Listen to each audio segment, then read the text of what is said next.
Hello guys, আসসালামু আলাইকুম। আশা করি আপনারা সবাই ভালো আছেন। আর আজকে আমি আপনাদের একটা জিনিস দেখাবো। দেখেন এই জিনিসটা চিনেন নাকি, তারপর আমি আপনাদের বলি এই জিনিসটা কি। এই যে জিনিসটা দেখতেছেন, কত সুন্দর করে একটা ঘরের মতো বানাইছে। এই জিনিসটা হইল আপনার সনাতন ধর্মের যখন বিয়া হয় তখন তারা এরকম করে ঘরটা সাজায়।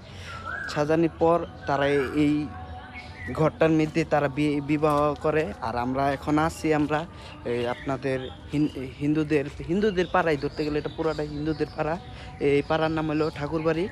এই যে যে হিন্দুদের বাড়িঘর, ওই যে তাদের বেলগাছ। জায়গাটা অনেক সুন্দরই আপনার, এই জায়গাটা অনেক সুন্দর। ওই যে আপনার সনাতন ধর্মের যে পূজা করে ওটা কি আমি জানি না। আর ওই যে আরেকটা।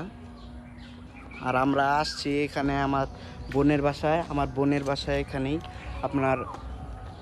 এই যে পুরা জায়গাটা হিন্দুদের, এই হিন্দুদের জায়গার মধ্যে ওই যে একটা খালি আমাদের বোনের বাড়ি, এটাই মুসলমানদের। আর এই পুরা এলাকায় কোনো মুসলমান পাওয়া যাবে না। ওই যে একটা সনাতন ধর্মী ভাই দেখা যাইতেছে।